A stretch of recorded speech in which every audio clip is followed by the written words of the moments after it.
Kementerian Energi dan Sumber Daya Mineral melaporkan penerimaan negara dari sektor mineral dan batu bara atau Minerba mencapai 18,27 triliun rupiah. Dalam paparan terbaru dari Kementerian SDM, penerimaan negara dari sektor Minerba mencapai 56% dari target tahun ini yang mencapai 32,4 triliun rupiah. Kementerian SDM masih yakin penerimaan sektor mineral dan batu bara masih bisa meningkat. Sementara realisasi investasi sektor minerba hingga semester pertama mencapai 2,5 miliar dolar Amerika. Pemerintah juga mencatat hingga pertengahan 2017 ini telah dibangun 2 fasilitas pengolahan dan pemurnian mineral ataupun smelter.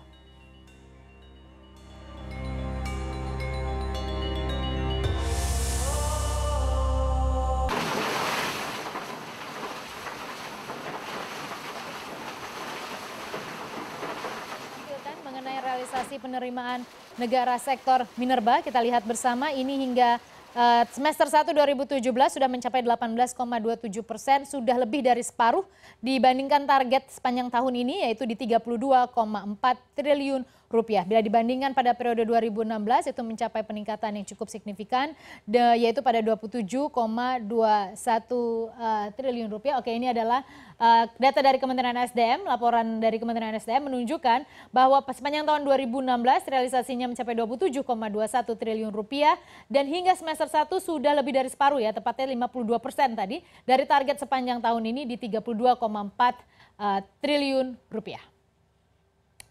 Kita ke informasi selanjutnya. Di tengah fluktuasi harga komoditas yang masih saja terjadi, Kementerian Energi dan Sumber Daya Mineral atau SDM juga mencatat realisasi produksi batu bara pada semester pertama tahun ini mencapai 139 juta ton.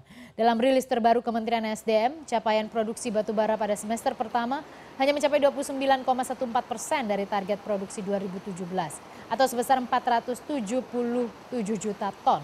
Sementara untuk pemanfaatan batu bara di tingkat domestik baru mencapai 30,8 juta ton atau 29% dari target 2017 yang mencapai 108 juta ton.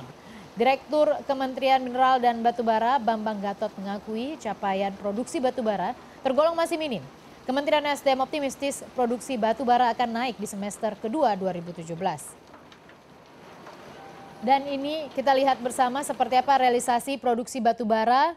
Kita lihat dari tahun 2013 menunjukkan pada tahun 2013 jelas saja karena pada saat itu awal ya, harusnya sebelum tahun 2013 maka bahkan lebih booming lagi. Tapi ketika terjadi pelemahan harga komoditas dimulai sejak tahun 2013 maka tidak heran trennya juga turun kemudian naik juga sangat tipis. Kita lihat tahun 2013 realisasi produksi batu bara Indonesia 474 juta ton, kemudian turun pada tahun 2014 menjadi 458 juta ton. Ini juga seiring salah satunya adalah rebalancing Tiongkok yang ketika itu mereka melakukan penstabilan ataupun juga perpindahan ya dari target ekonominya dan juga demand yang mengalami penurunan ketika terjadi perlambatan pertumbuhan ekonomi global. Lalu kita lihat pada tahun 2015 sempat naik ya menjadi 461 juta ton tapi turun lagi pada tahun 2016 dan dunia juga tahu 2016 merupakan tahun yang sulit karena pertumbuhan ekonomi tampaknya sangat rendah pada tahun 2016, demand juga masih turun dan sehingga realisasinya mencapai 434 triliun, maksud saya adalah 434 juta ton. Lalu semester 1 ini mencapai 139 juta ton untuk hingga semester 1 dan kita lihat memang salah satu aturannya kita tahu juga bahwa ada aturan pemerintah yang melarang untuk melakukan ekspor mineral mentah dan tampaknya itu juga yang mempengaruhi bagaimana ekspor batu bara itu juga masih sangat terbatas hingga saat ini.